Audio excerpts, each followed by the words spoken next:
Well, Broncos country, mile high salute to all of you. The Broncos made a very surprising move, one that I didn't even know was a possibility today, in signing former Saints wide receiver A.T. Perry. And guys, I'm not usually one for clickbait. I'm not usually one that's like going to come out with these takes that, oh, he's just a homer or, oh, this guy's just optimistic.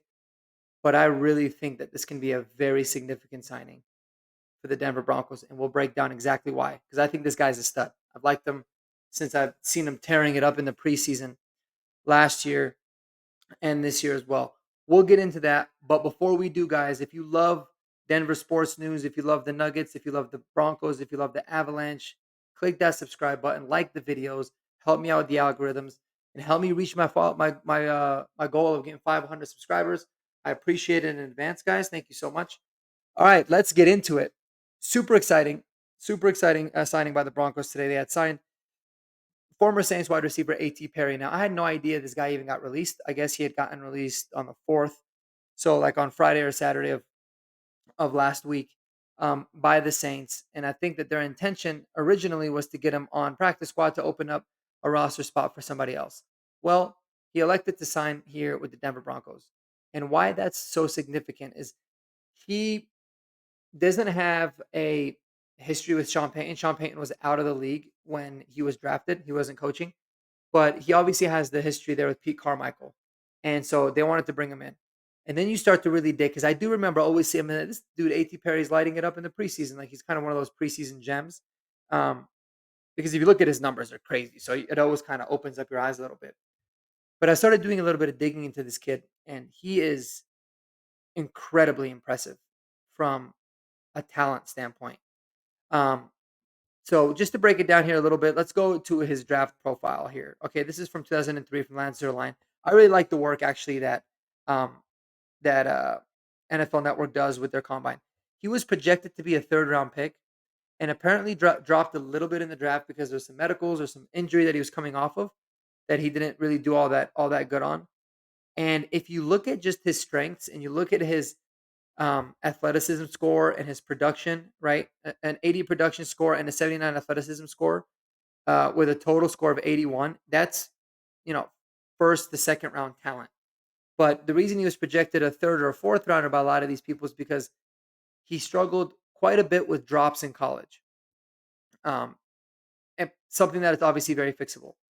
But the guy's tall, man. He's 6 foot 3.5, 198 pounds. So, a little bit slender, tall dude.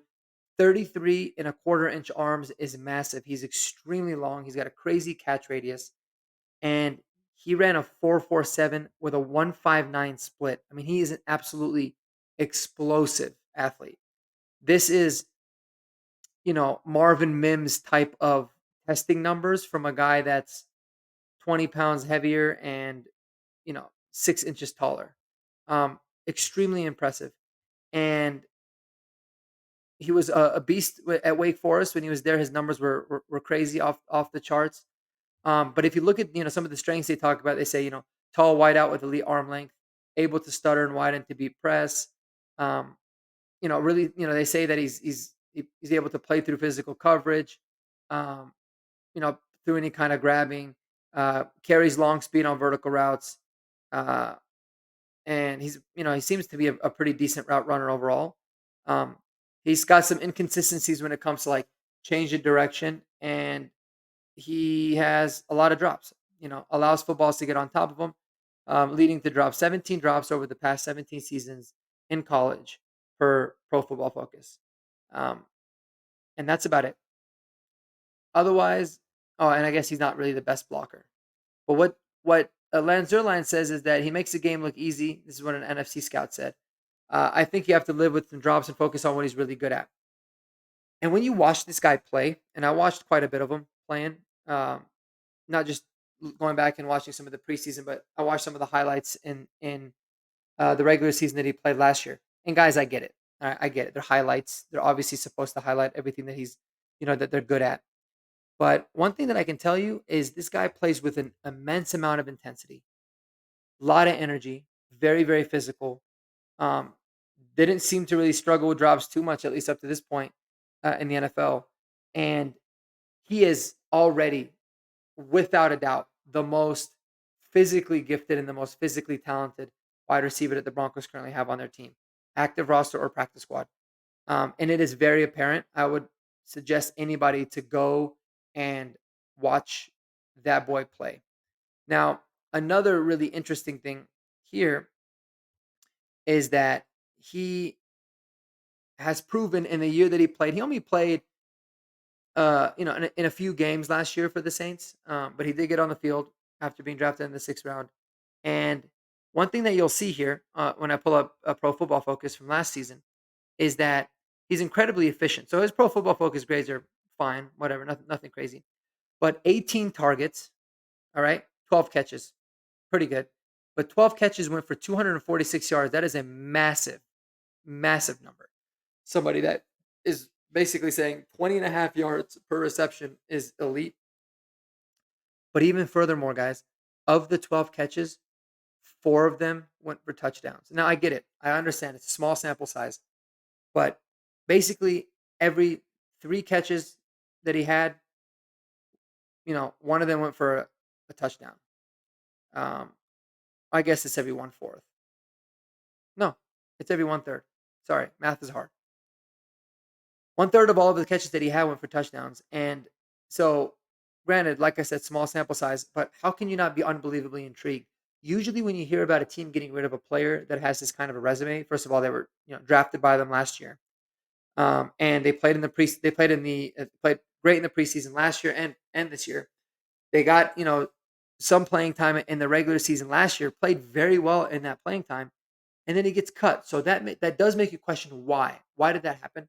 Why did they get cut? It's not like the Saints are unbelievably deep at wide receiver. I mean, they do got Chris Olave, who's an upper echelon receiver. They got Rashid Shaheed, who's been a stud this year. But this guy's different than all of them. He brings a completely different dynamic to that team. A huge red zone threat, as he's proven. His passer rating when he's targeted is nearly perfect.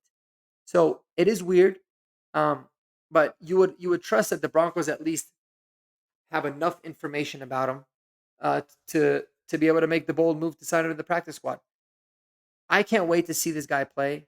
I can't wait to see the things that we hear from coming out of practice, or if he ever becomes at least this year elevated to the active roster, which I do presume that it's going to happen at some point this year. Um, but the Broncos could have just absolutely stolen this kid. I mean, absolutely stolen this kid. Um, and who knows? Who knows, man?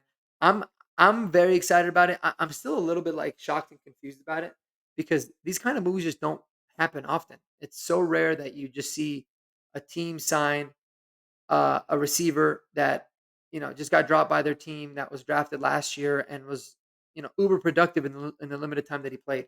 So I can't wait to see him. I think that whether it works out or not, this is exactly the kind of move that I love for the Broncos to make.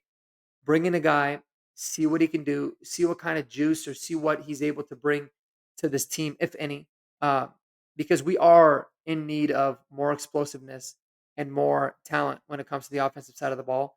And who knows, man? A.T. Perry could probably be somebody that brings that to us. So I can't wait to see him play. And I think it's something that we should all keep our eyes out for. In this offense, I think he would fit more into like the role that Josh Reynolds is playing, right? Josh Reynolds is he's got a lot of the flexibility where sometimes they play him in the slot, a lot of the times they play him outside. And his role a lot of the times is to clear out the underneath stuff for some other guys, from what I've been seeing. But he has the ability to kind of beat you at all levels of the field or run routes at all levels of the field. A.T. Perry's a little bit more of a deep threat, throw the ball up and go get it. But just get the ball in this guy's hands because he's explosive. He was making diving catches last year with the Saints. He mossed Byron Murphy Jr. from the corner from the Vikings for a touchdown. Uh, Jameis Winston threw, and that was in his first game. The guy's really fun to watch, and like I said, brings a whole bunch of fire, whole bunch of energy. And what's really cool is when I was going and looking back at some of the YouTube videos, you see Saints fans talking about like, you know, I cannot believe we got this beast. He's the best number 3 wide receiver in the NFL. Dude's an absolute stud, like, constantly. Saints fans are just saying, "Man, this guy's getting ready to break out in 2024," and then all of a sudden everything else gets flipped. So, when you ask the question, why did he get released? Why did he become available? I think of one of 2 things, and I think it's the latter that's the real reason. Number 1 is maybe it was an attitude problem, something with the coaches, maybe he's frowning, I don't know, setting a bad tone because, he hasn't been active, he hasn't been playing, and he wants to get out there on the field. That could be one. But what I think that it is, just because it's not like he has any kind of history that from all the, diving in that I've seen that he has any kind of like attitude problems or whatever, but I mean, who knows, really. But what I think that it is that I think that since they went from Pete Carmichael as offensive coordinator and they switched over to Gary Kubiak, his role became a little bit more irrelevant in a sense of what we know about the Kubiak scheme, um, both from his father Gary and all the Shanahans in the past, is they really like to feature one receiver that runs a majority of the routes and gets a majority of the catches and the receptions. That's Chris Olave for them. And then another guy that is the deep threat home run hitter type of player that might not get a lot of catches, but he could take to the house. And that's Rashid Shaheed. And then otherwise, they're going to be running a ton of two tight ends. They'll usually have a fullback and a running back in. So it doesn't create a lot of opportunities for a third wide receiver to really, blow up and commit. And if he's not really a pure slot, then it might just be a numbers game with them. So it could be ultimately something that pays off huge dividends for us. There was a lot of Saints fans and Saints insiders, frankly, on Twitter that were very surprised by this move, and they said all they heard was unbelievably positive things about this, and all that they ever saw was a kid that when he got the opportunities make plays. Um, and so, hey, man, thank you, New Orleans. It's also a bonus that we're playing them in 2 weeks, so this could always be one of those moves that it's kind of a win-win. You sign him because you want to see what he can do, and you think he's going to be a could be a good player for you. But he could also help you, scheme up some things against New Orleans here in a couple weeks, also. So, well, let me know what you guys think, Broncos country.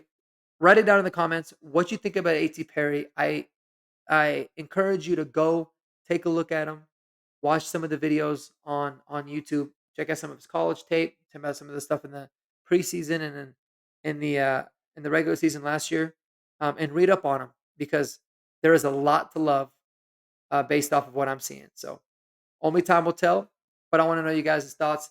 I love it. Go Broncos, baby! And y'all have a great rest of your night. Spend time with the people that you love the most. And until next time, everybody, peace out.